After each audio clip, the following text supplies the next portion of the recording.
Yo, what is going on, everybody? It's your boy Jared from Hoop Network, back with another, I guess we'll call this a Hoop Insight video, but this one's going to be about LaMelo Ball and his journey to becoming the third pick in the NBA draft. So the draft passed just this Wednesday, and I really wanted to get into the growth of LaMelo Ball. I mean, we have seen him from a young kid at Chino Hills. This man was only in ninth grade, so I guess that was like, 13, 14 years old. And he was playing with his two brothers at Chino Hills. They came onto the scene in 2016. They were dominating the high school world. Chino Hills was dominating everybody, easily won the state championship in the state of California. I believe they went 32-0. And we saw this ninth grader, LaMelo Ball, literally dribbling circles around some of the best competition in the nation.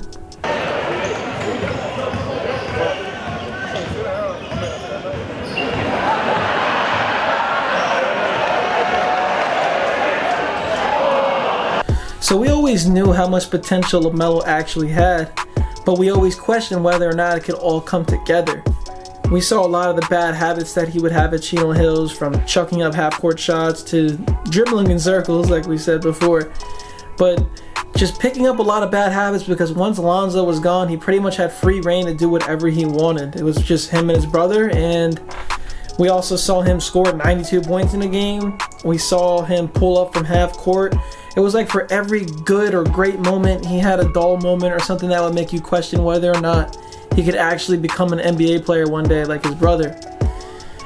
So, and as all this is happening and we're questioning this and we're questioning that, LeVar Ball comes around, and LeVar Ball just seems to make things harder for his kids, which is crazy, but he was the reason that his kids are in the position they are today. He did a lot of work to make them become great at basketball, but he has also done a lot of negative in their career. For example, when he took LaMelo Ball out of high school because he created a shoe for LaMelo because he was trying to hype up his own brand, the Big Baller brand, Triple B, we all know the brand. And though the marketing campaign worked and everything, it ultimately made LaMelo Ball's road to the NBA just that much harder. He took LaMelo out of Chino Hills. He put him over in Lithuania at the age of 15. So now we have a young 15-year-old. I think he's actually like one of the youngest U.S. players to ever play professional basketball, if I'm not mistaken. They put him in the Lithuanian league, which is already a weak league to begin with. And then he was not nearly experienced enough to be doing that. I mean, yeah, you can get experience, but you're taking him from dominating high school competition to literally playing against grown men. I mean, it's night and day.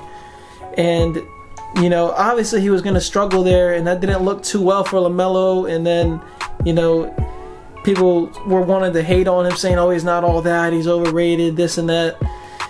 But since LaMelo had his own shoe now from his dad, and his dad trying to hype up his own brand, it took away LaMelo's chance to ever go play basketball at UCLA. So now we never got to see him go play where his brother played. LaMelo could not take that route that Alonzo took to get to the NBA. Now it has become harder. So now people are questioning whether or not LaMelo can actually make the NBA one day. And his draft stock is going up, it's going down, and then his dad started the JBA League. I mean, if you guys even remember that, the Junior Basketball Association. And let me tell you, that flopped, as we all know. He couldn't get really any big names in there because it was a huge risk, it was a huge gamble.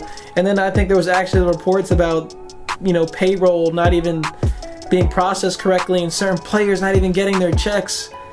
I mean, you can't run a league like that. That's just a no-no. I mean, even the Triple B, even his own brand, LeVar Ball had issues internally in that company where money was getting filtered out to the wrong people.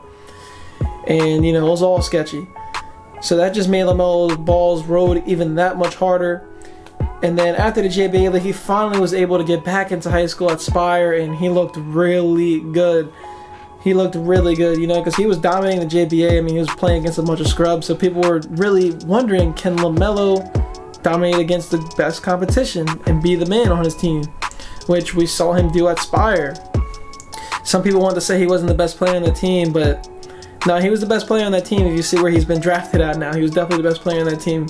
I mean, he almost averaged like a triple-double. It was like 28, 8, and 8 or something along those lines. So LaMelo Ball has showed a lot of maturity, I would say, just like within that 3-year span, from going from chucking up half-court shots and doing whatever he wanted at Chino Hills to actually playing for a really good coach at Spire and a team that produces great talent. Because Chino Hills was a team that we never really heard much of until the Ball brothers came around. So Spire is a prep school. Spire had a lot of other 5-star recruits on the team along with LaMelo. So, and once his time was up at Spire, we already know that he couldn't go to college. So now what? So now he has to go prove himself over in the Australian Basketball League. And he played for the Illawarra Hawks. And he showed a lot of maturity again.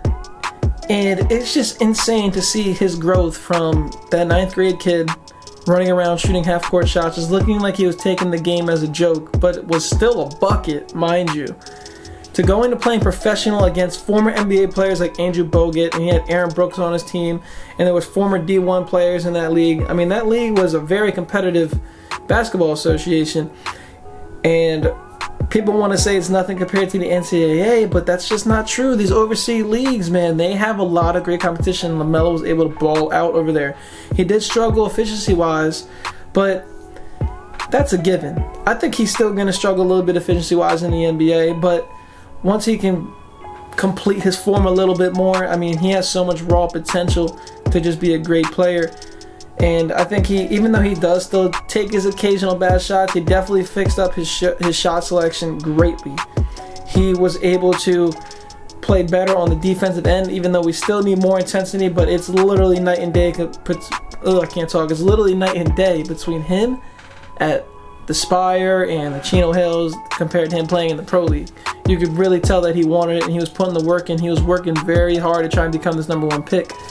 And I think that maturity level finally came in. And I think a big reason for his success now is actually just not letting his dad try and control his life. As crazy as that sounds, like, we haven't really heard much of LeVar Ball. I mean, he kind of peeps his head in the door every once in a while, but, you know, he even tried to say, oh, LaMelo, I don't want to get drafted to Charlotte, blah, blah, because of the whole thing with Jordan. But, you know, LaMelo stood his ground. He said, you know, I don't know where that's coming from, but this is my journey. I'm the player here, not my dad, so, you know, we don't have to listen to him. And I mean, you can just see the maturity level go tenfold with LaMelo Ball, from his game to how he is as a person, how he carries himself.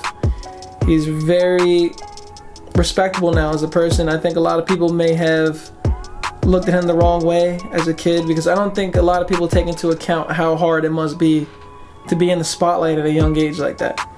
And I think LaMelo Ball handled it pretty well for the most part. You know, he was able to see his brother go up through the NBA now and see the wrongs and the rights of what to do when you get to the league, and where Zoe went wrong and where he failed at. So I think LaMelo, being the youngest brother and seeing his 2 older brothers and where they messed up, he's now able to capitalize off that. And he's now able to know where he needs to improve his game, what he needs to do once he gets to the league, and those little things that his brothers never got because they were the oldest and they did it first. But now they can help LaMelo with those certain things. So I think it's going to be exciting to see what LaMelo could do in the NBA, and I'm curious to know what you guys think he's going to do in the NBA as well. We have seen him, like I said before, we've seen him go from a kid to the #3 overall pick. And I think he's going to do pretty well for the most part. Is he going to be Rookie of the Year this season? I'm either going to take him or James Wiseman. Or maybe, I think I picked Obi Toppin the other day, but we shall see. I want LaMelo Ball to be the best out of the group, though, because I really do like his game. Watching his tape over in the Australian Basketball League was very fun to watch. He shows so much potential. I mean, that's why he got picked #3. So let's see what he can do. I'm curious to know what you guys think. Drop a comment down below. If you guys want more videos like this, please go hit that subscribe button. I just put a plaque on the back of my wall so we always remember. You guys have been doing a pretty good job of that for the most part, though, so I do appreciate that. Thank you so much. We just hit 1.4K. I'm trying to hit 2K by the end of the year, so a little bit more work to do, but we can get there, man. I really do believe it. And it's been your boy Jared from Hoot Network. If you guys enjoyed, please remember to like, comment, subscribe. You know the drill. And until the next one, peace out, everybody.